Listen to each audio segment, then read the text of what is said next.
A ver, pensemos en esto un momento. ¿Pueden la fe y la razón ser compatibles o son como el agua y el aceite? Pues bien, hace casi 1000 años, un monje se hizo exactamente la misma pregunta y ojo, la respuesta que encontró cambió la forma de pensar del mundo occidental para siempre.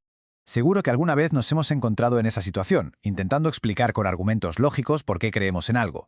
Bueno, pues que sepamos que este dilema, esta tensión entre lo que se cree y lo que se puede demostrar, no es para nada algo nuevo. De hecho, fue el gran debate que tuvo en vilo a las mentes más brillantes de Europa durante siglos.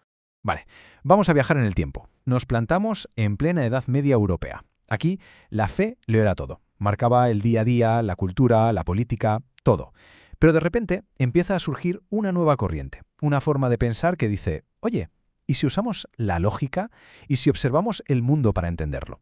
Claro, esto era un bombazo, un choque frontal contra lo que se daba por sentado. La cosa se puso tensa, ¿eh? Parecía que no había punto medio. O tenías fe o usabas la razón. O eras del equipo A o del equipo B. Pero justo en ese momento de máxima tensión aparece un pensador que se topa con algo increíble, algo que llevaba siglos olvidado, una especie de caja de herramientas intelectual que iba a ponerlo todo patas arriba. ¿Y qué había en esa caja de herramientas? Pues nada más y nada menos que las ideas de uno de los cerebros más potentes de la antigua Grecia, Aristóteles. Fijaos bien en esta línea de tiempo, porque es alucinante. Vemos a Aristóteles enseñando sus ideas allá por el 350 a.C. Y luego, un vacío. Un silencio de casi 1000 años en Europa occidental. 1000 años, la mayor parte de su obra desaparecida. Hasta que en el siglo XIII sus escritos vuelven a circular, gracias a que se recuperan a través de traducciones del árabe y del griego. Imaginaos el impacto, fue una auténtica bomba de conocimiento. ¿Y cuál era la gran idea de Aristóteles así en pocas palabras? Muy sencillo, si quieres saber cómo funciona el mundo, no te limites a leerlo en un libro. Sal y míralo, obsérvalo, tócalo, estúdialo, usa tus sentidos y tu cerebro. Para él, el conocimiento no era algo que solo te contaban, era algo que descubrías por tu cuenta, en el mundo real. Claro, aquí es donde surge el problemón. Para muchísima gente en la Edad Media, Aristóteles era un pagano, un pensador de antes del cristianismo. Sus ideas venían de la lógica humana, no de Dios.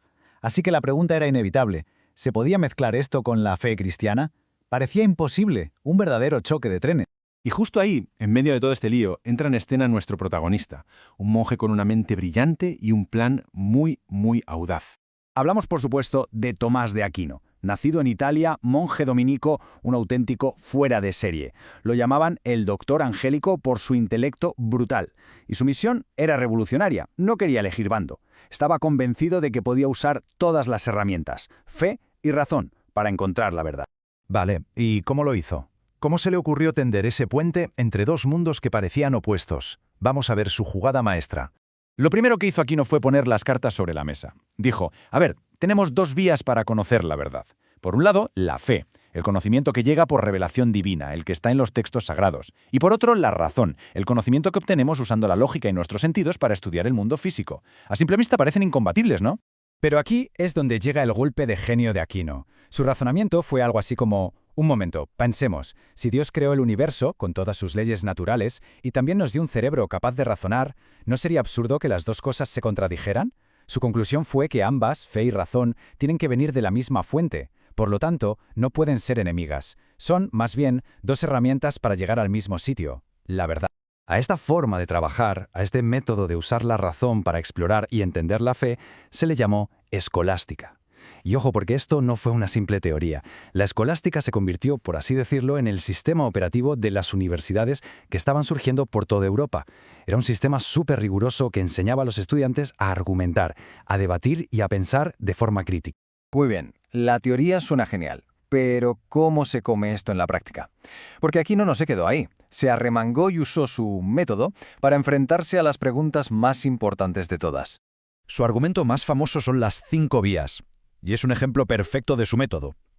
En vez de decir, esto es así porque sí, ten fe, él invita a un ejercicio de lógica. Dice, 1. Echa un vistazo al mundo.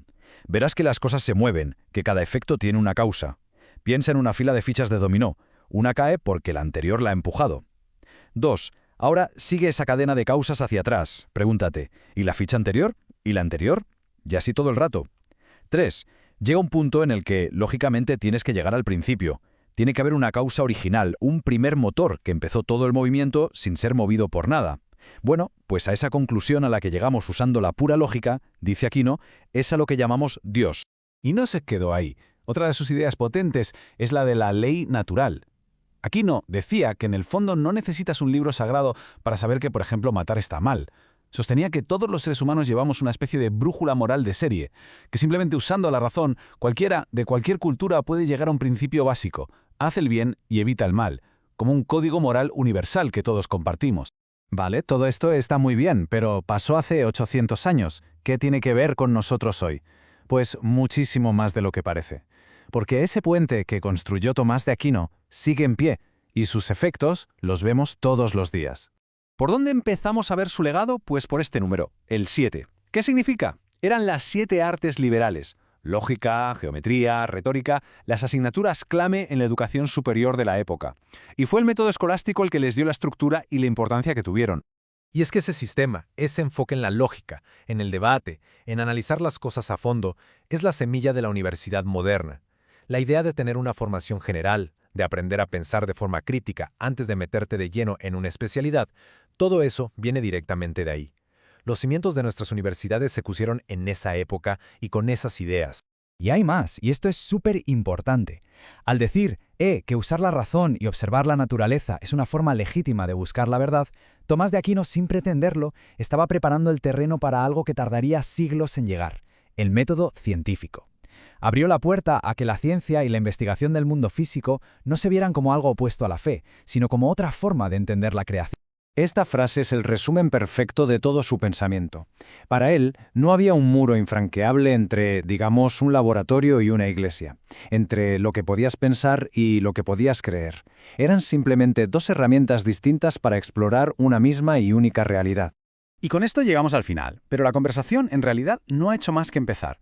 La pregunta que planteó Tomás de Aquino hace 8 siglos sigue totalmente vigente. Hoy, con la ciencia, la tecnología, Internet, estamos inundados de información y de opiniones.